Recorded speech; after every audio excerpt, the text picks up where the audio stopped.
नमस्कार। आपका स्वागत है आज की इस चर्चा में। बहुत अच्छा लगता है ये देख करके कि आप में से काफी सुधी साधक इन प्रयोगों को, छोटे छोटे प्रयोगों को अपने जीवन में कर रहे हैं और उनसे अनुभव होते हुए अभीष्ट की ओर गति भी कर रहे हैं। सभी के अपने ही अनुभव हैं। किसी को अनुभव होता है कि जब चंद्र नाड़ी जागृत होती है तो कैसा सुनाई देता है। किसी को अनुभव होता है कि उस नाल में से उसको बहुत कुछ प्राप्त हो रहा है। किसी को अनुभव होता है कालातीत होने का, तो किसी को अनुभव होता है गहन आनंद का। तो इस सभी अनुभवों का आधार क्या है, आज हम समझने का प्रयास करेंगे कि किस प्रकार से नाभि ध्यान हमारे अंदर उन सभी संभावनाओं को उपलब्ध कराता है, कर देता है, जिनसे हमारा जीवन धन्य हो सके, पूर्ण हो सके। और ये तो आप सभी जानेंगे कि हम सभी भिन्न हैं। किसी में कुछ अलग है, किसी में कुछ और अलग है। सब में योग्यताएं भरी पड़ी हैं, कोई भी व्यर्थ नहीं है।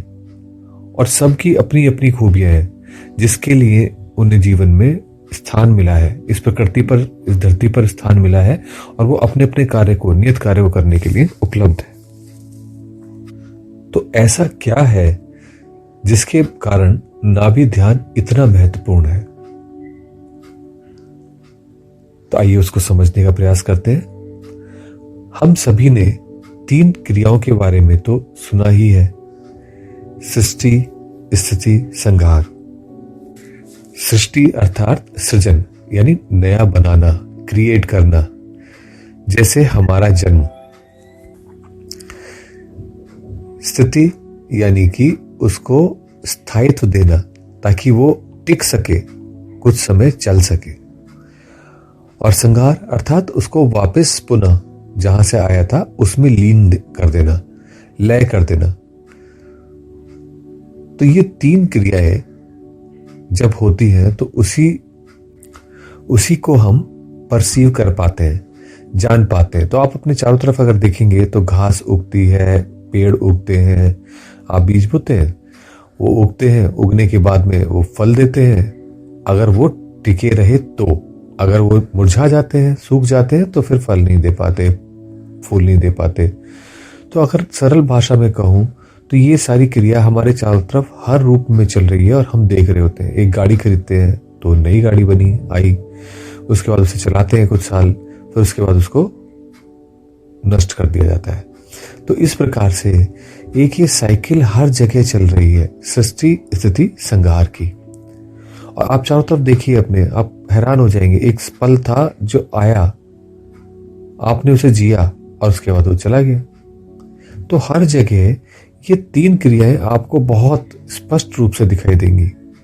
कुछ भी आप लीजिए, सुबह सूर्य नारायण आए, निकले, दिन भर रुके और शाम को चले गए। तो अगर आप ये देखें कि हर जगह एक क्रिया जो बिल्कुल सुचारू रूप से, नियत रूप से चल रही है, वो एक त्रिकोण है। और वो त्रिकोण किस चीज का है? सृष्टि, स्थिति और संहार। पैदा होना, जीवन जीना और अंत को उपलब्ध होना। और इसी को ही हमारे यहाँ पे त्रिदेव के द्वारा दिखाया गया है। ब्रह्मा, विष्णु, महेश। ब्रह्मा जी जो सृष्टि से, सृजन से संबंधित है, विष्णु भगवान जो स्थिति से संबंधित है, और महेश या शिव जो संहार से संबंधित है। तो अब ऐसे में ये 3 क्रियाएं तो हमें सभी जगह दिखाई दे रही हैं, लेकिन कुछ और भी है जो हमारे नोटिस में आने लगता है जब हम और गहराई में उतरते हैं। और वो है कि सूर्य है, इसलिए जो है वो निकलते हैं, रहते हैं और छुपते हैं। तो ये त्रिकोण जो बन रहा है, ये इस कारण से बन पा रहा है क्योंकि सूर्य सत्य है, सनातन है या उपलब्ध है। जब तक वो उपलब्ध है या वो है, तब तक जो है सृष्टि हो सकती है, स्थिति हो सकती है और संहार हो सकता है। यानी कि दिन निकल सकता है, दिन बना रह सकता है और दिन समाप्त हो सकता है। अब मान लीजिए सूर्य है ही नहीं तो क्या होगा? तो ये जो त्रिपुटी है, ये वाली, ये खत्म हो जाएगी, ये समाप्त हो जाएगी। ऐसे ही आप वो जो बीज है, उस बीज को जब जमीन में रोपेंगे तभी पौधा निकल के आएगा, और वही पौधा जब निकला, यानी कि उसका अंकुर फूटा, तो ये सृजन हुआ, और इस सृजन के बाद वो पूरा वृक्ष बनेगा और टिका रहेगा।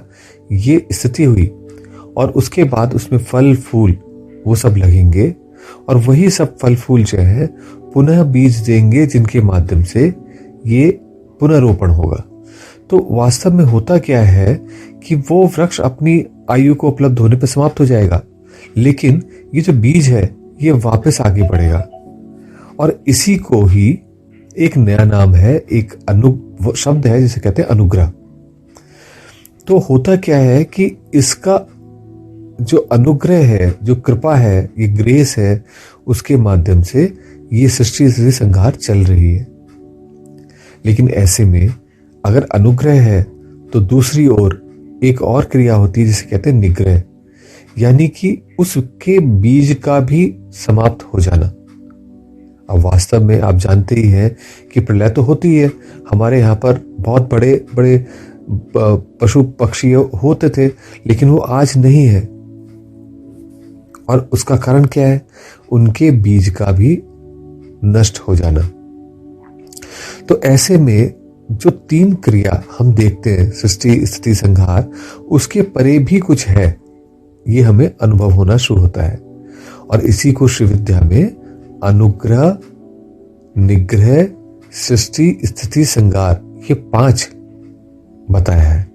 और वो 5 में से जो अनुग्रह है वो सब सर्वाधिक इंपॉर्टेंट इसलिए है हमारे जीवन के लिए कि हमें अपने जीवन में पूर्णता की उपलब्धि हो सके, वरना हम इस सृष्टि स्थिति संहार के क्रम में फंसे रहेंगे, जिसमें सारे पशु भी फंसे हुए हैं, और हम इससे बाहर नहीं निकल पाएंगे। तो हमारे जीवन में उस पशु भाव से आगे बढ़ करके वीर भाव की ओर या दिव्य भाव की ओर बढ़ने के लिए ये आवश्यक है कि हम उसके बियॉन्ड जाएं, उस सृष्टि स्थिति संहार के बियॉन्ड जाएं, और वो समझ उपलब्ध हो सके हमें, जिसके माध्यम से हम जुड़ सके उस अनुग्रह से, जिससे हम जो भी जीवन में चाहें वो पूर्णता प्राप्त कर सके। अब ऐसा कैसे होगा कि जो भी हम चाहें वो पूर्णता प्राप्त कर सके?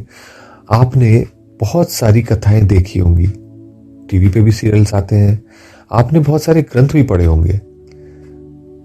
गीता प्रेस ने और दूसरे प्रकाशकों ने बहुत अच्छे अच्छे ग्रंथ प्रकाशित किए हैं, जो लुप्त हो गए थे उन्हें भी ला के ढूंढ के प्रकाशित किया है। और आपने जब पढ़े होंगे तो आपने देखा होगा, समझा होगा उसमें कि किस प्रकार से जब कोई हल नहीं मिलता तो गुरु रूप में ब्रह्मा विष्णु महेश किस प्रकार से मदद करते हैं, किस प्रकार से मार्गदर्शन करते हैं। और वो मार्गदर्शन अंततः ऐसी अवस्था का होता है जिसका कोई रास्ता नहीं दिख रहा, अब उसको कैसे करना है। और ये क्यों हो पाता है? क्योंकि हमारे अंदर ही वो सारी संभावनाएं हैं जिसके माध्यम से हम जीवन में कुछ भी प्राप्त कर सके। तो वो जो अचेतन मन है, जिसके पास में सभी समस्याओं का हल है, क्योंकि वो सारी समस्याएं भी बहुत दूर चले गए हैं हम अचेतन से, इसलिए है। जैसे हम वापस अचेतन के पास पहुंचते हैं, स्पर्श पाते हैं, तो वो हमें पारस की तरह से कुंदन बना देता है, वो एक पारस की तरह से। तो क्या ऐसा कुछ संभव है हमारे जीवन में कि हम उस अनुग्रह को प्राप्त कर सकें, उस कृपा को प्राप्त कर सकें, जिसके माध्यम से हम अपने जीवन के अभीष्ट लक्ष्यों को, अपने जीवन की पूर्णता को उपलब्ध हो सके? तो ऐसा संभव होता है नाभि से। अब आप स्वयं ही देखिए कि नारायण की नाभि से जो कमल नाल निकली है, वो जाते जाते बढ़ते बढ़ते एक जगह जहां पहुंचती है, वहां जहां जाकर के वो कमल के रूप में स्थापित होती है, वहां उस पे ब्रह्मा यानी सृष्टि का कार्यक्रम प्रारंभ होता है। तो ये महानारायण की जो ये अवस्था है, इसी को अगर आप अपने अंदर देखने का प्रयास करें तो आपको स्पष्ट रूप से दिखाई देगा। नाभि ही वो स्थान है जहां से आप अपने मूलाधार तक पहुंच रहे हैं, जहां ब्रह्मा जी का स्थान है, जहां सृष्टि होती है, जहां सृजन है। तो ऐसे में नाभि ध्यान क्यों नहीं इतना महत्वपूर्ण हो जाता? इसका उत्तर आपको मिल ही गया होगा, क्योंकि ये वो भूमि है, वो कृपा है जिसके माध्यम से आप अपने जीवन में अनुग्रह को अनुभव कर सकते हैं। और वो जो अनुग्रह है, अनुभव कहाँ होता है? वो ग्रेटिट्यूड अनुभव कहाँ होता है हमारे अंदर? वो हमारे हृदय में अनुभव होता है। लेकिन उसका जो मूल है, जहां से वो प्रवाहित होता है, वो नाभि है। तो इसलिए जब हम नाभि ध्यान करते हैं और अपने आप को ग्रेटिट्यूड से भर देते हैं, उस आनंद से, उस अनुग्रह से भर लेते हैं कि ऐसी कृपा प्राप्त हुई हमें अपने इष्ट की, अपने गुरु की, अपने बड़ों की, अपने पितरों की, अपने देवताओं की, ऐसे सभी की जो हमें कृपा प्राप्त हो रही है, जिसके माध्यम से ये क्रिया संभव हो पाई। तो आप देखिए किस प्रकार से आपके अंदर एक पूर्णता का, एक संपूर्णता का भाव जागृत होने लगेगा। तो इसलिए ये आवश्यक है कि हम उस त्रिपुटी से परे हटें, दूर जाएं, ताकि हम और गहराई में जाकर के अपने जीवन के सत्य को उपलब्ध हो सके।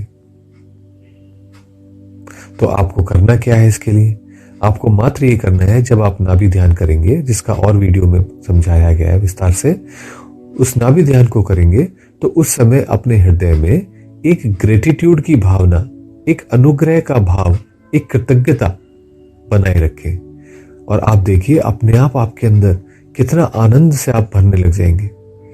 और इसे एक बार कीजिए, एक बार में ही आपको वो आनंद अनुभव होना प्रारंभ हो जाएगा। तो इसे कीजिए।